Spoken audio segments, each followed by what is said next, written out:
We're visiting with Dr. Jeffrey Addicott from St. Mary's and one of the foremost authorities on terrorism in our world today. When you think back about what led us to where we are today and where we've come since September 11th, 2001, of course not everything has been done perfectly, but are we safer today? Have we taken steps that would protect us from such an event happening again? Well, we've been extremely lucky, but we have had a lot of hard and good work by our intelligence agencies. My basic philosophy and the way I approach this issue, if you're trying to stop these people at the airport, you're too late. I think that's one of the things that we've overreacted. We're trying to stop them at the airport, trying to stop them at the bus station. We need intelligence to stop them before they get there, because in an open society, you can't protect everything all the time. You've got to find out who they are, what they're up to, and that, of course, puts strains on our civil liberties, and that's what our center is all about. We balance the discussion between increased security and civil liberties. Where do you draw the line? I think it's the discussion all Americans should have, and our leadership needs to be aware of that. In general, as a society, are we safer today than we were prior to 9/11? There's no way we're ever going to be completely safe and remain a free society. One of the concerns that we hear from our government now is the lone assailant, the guy who goes to Fort Hood, the guy who wants to wear a bomb in his underwear, those kinds of assailants. Knowing that we can't be 100% safe from them, are we safer?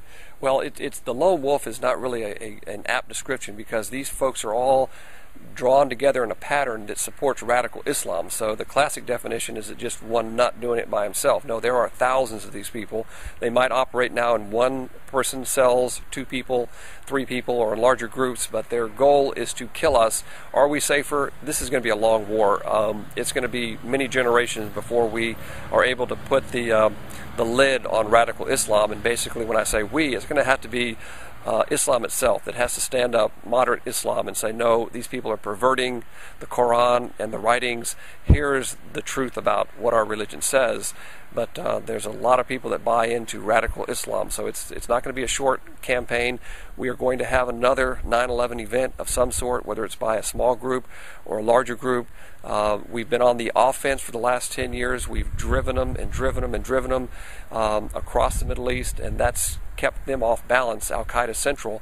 But there's a lot of people that have never been to the training camps. They adopt the virus of radical jihad through the internet, and that's a huge problem.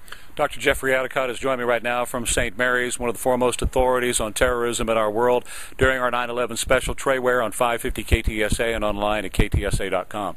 I'll probably get criticized for asking this question, people saying, well, now you're giving them ideas of where we're vulnerable in the United States, and that's not the intent of the question at all. Besides that, they're already thinking about our vulnerabilities. They're way out in front of me on thoughts like that. But you're the professional here. Where are we vulnerable? What do we need to do to make sure that we're safer tomorrow than we are today? Again, intelligence. We need to stop the political nonsense and demonizing the Patriot Act and demonizing the Foreign Intelligence Surveillance Act. We need to have the tools given to our intelligence community to find out who they are, what they're doing before they do it. If not, in an open society, in a democracy, we're going to pay the price, because they don't wear uniforms, they don't carry banners, they hide amongst us, they use our freedoms against us.